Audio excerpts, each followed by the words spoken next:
Welcome to the Whitwam Wealth Real Estate Podcast. Today's episode is Real Estate Investor Marketing That Still Works.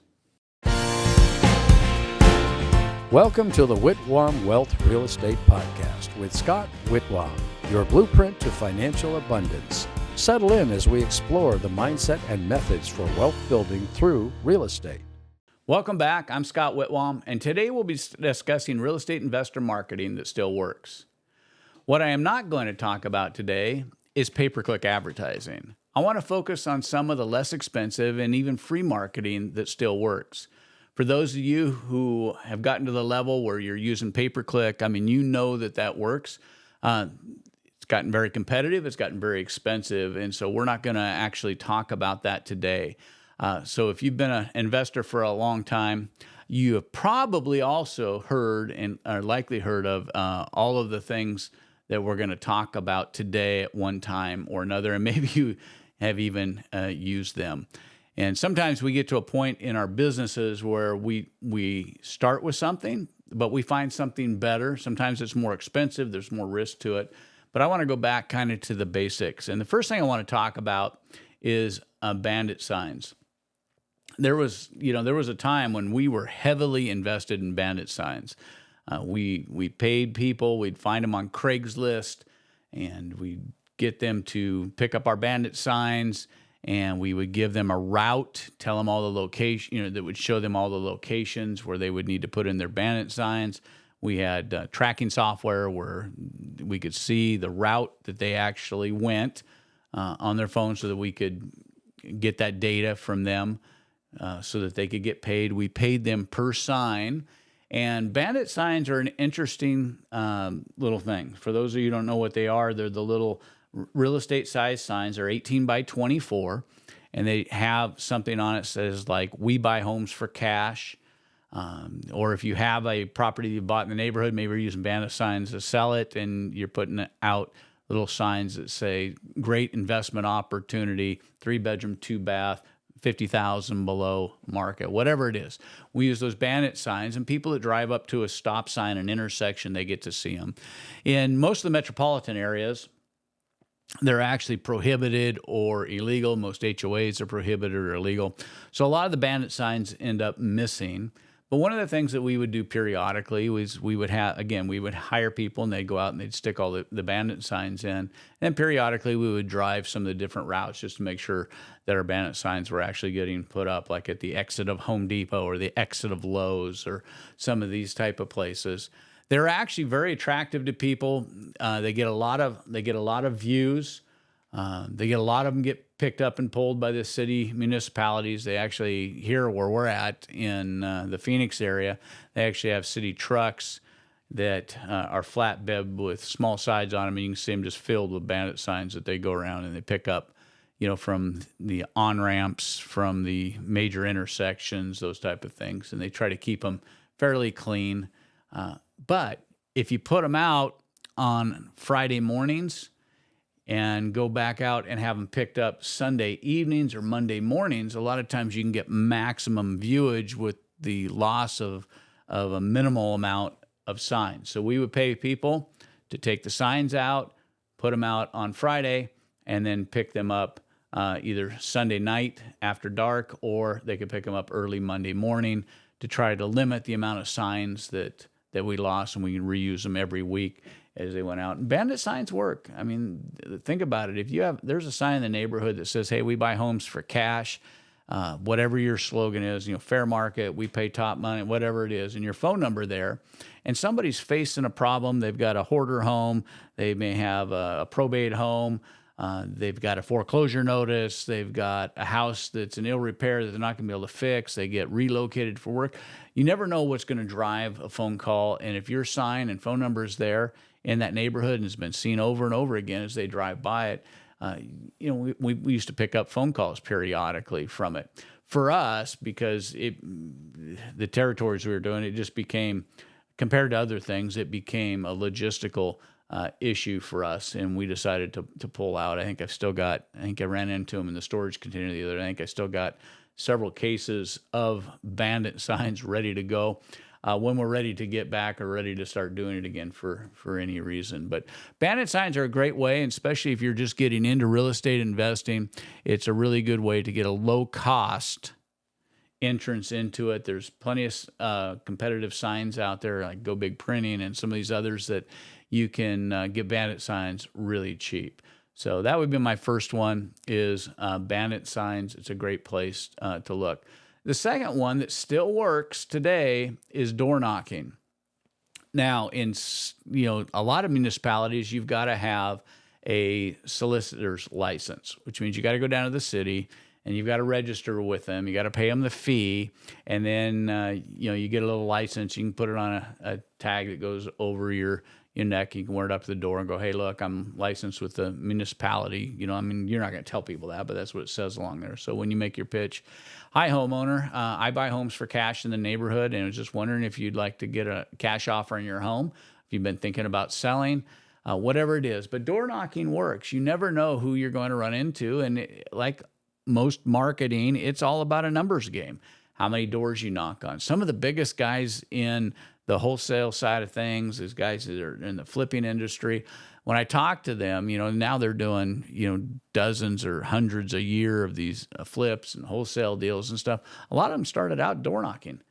They didn't know what to do. They didn't have all these programs. They didn't have podcasts like this one giving them advice as to what to do. And they just started out with door knocking. It works. It's an opportunity to do a couple things in the sales process that other methods don't do. And one is to build rapport with somebody.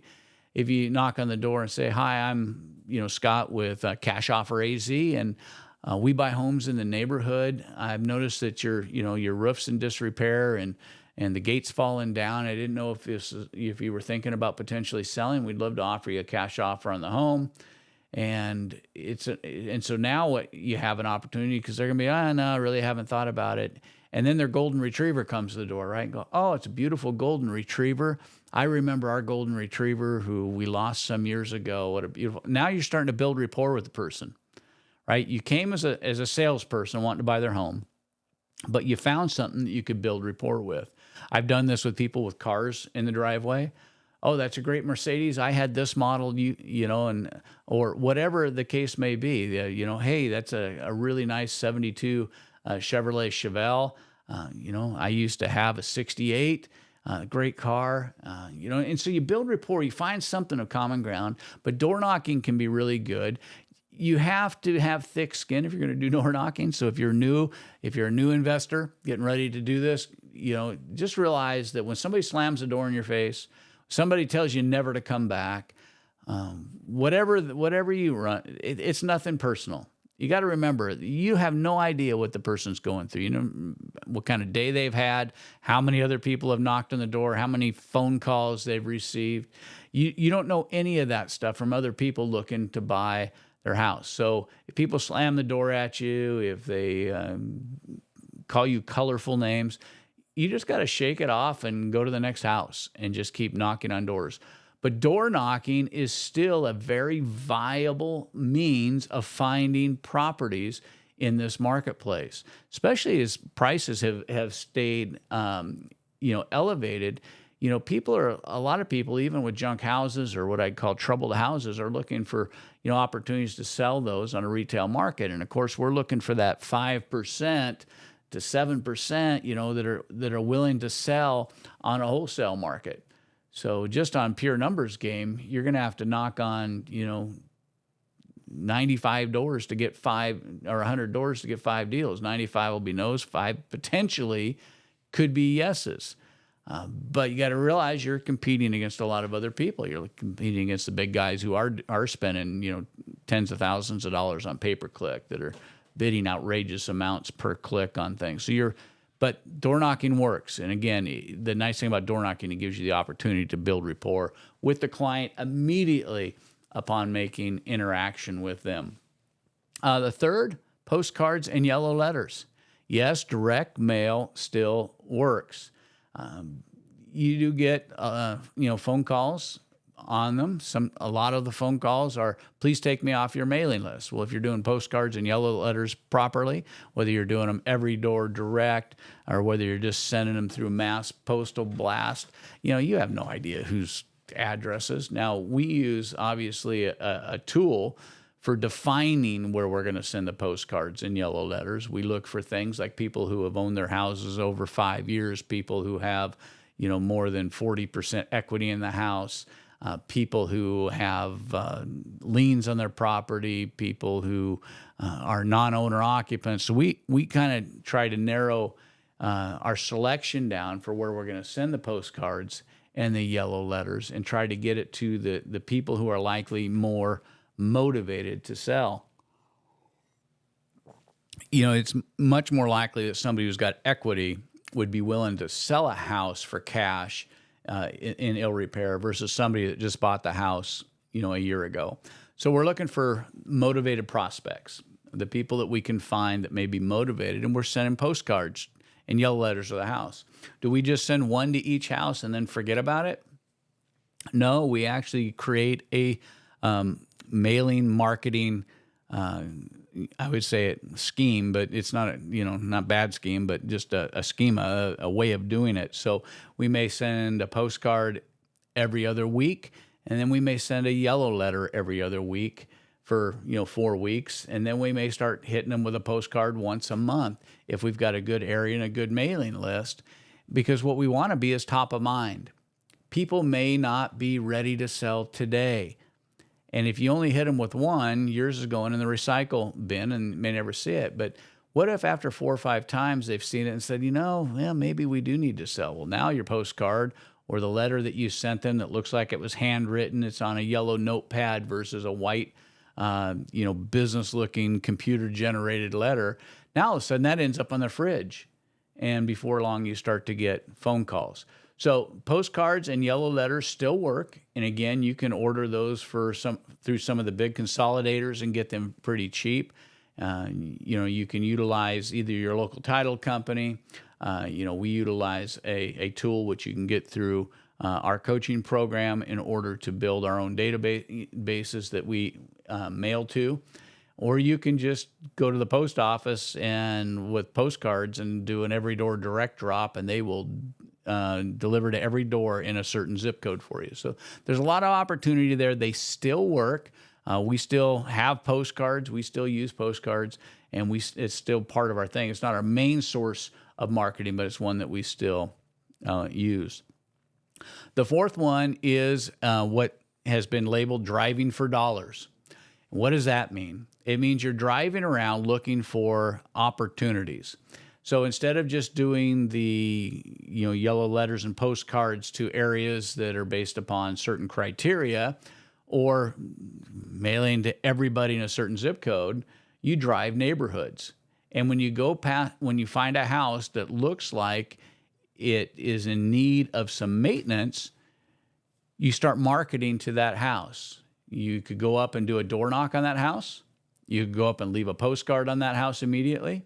And then you could put them on your drip mail campaign and start doing postcards, yellow letters, those kind of things. You could use a reverse lookup search. We call it skip tracing, and look up the information of who owns the house, how to best get the information before them and make your offer. But drive through neighborhoods. You see somebody who's got tiles missing on their roof. You see a house that is definitely in need of paint. You see grass that's overgrown, fences falling down, all things that lead you to believe that a homeowner has given up on doing the maintenance on the house may mean that the owner of the home has also given up on paying for the house. So they may be behind on their mortgage payments, or maybe it's an out of state and this is a rental property, and maybe they just don't have the resources anymore to take care of this thing, and they're trying to figure out, how am I going to get rid of this rental property? All of those are telltale signs you can take advantage with, and we call that driving for dollars. We just drive through neighborhoods. We take a picture of the house. We get the information. There are programs out there. There's apps out there that are designed to help with driving for dollars, where you can actually take a picture of the house through the app. It will send a postcard out on your behalf, so you can actually put that all together. The fifth a thing that I think is very good, especially if you're just starting out, and that's networking. Now, no, you're not looking for real estate investor networking with this. What you're looking for is you're looking to be the cash home buyer, the home buying authority in other networking groups. I recommend getting into exclusive groups that only allow one person per industry to be in there. You get in there as the home buyer. And if the group has 20, 25, 30 people, now you got 20, 25, 30 sales agents helping you. And you start marketing in there every week when you guys meet. You build relationships with people. You're going to get a chance to do your elevator pitch. Hi, I'm Scott with Cash Offer AZ. I buy homes for cash, probate homes, distressed homes, divorce homes. And you can go through and talk about what you do in the amount of time that they allot. And you start to become top of mind.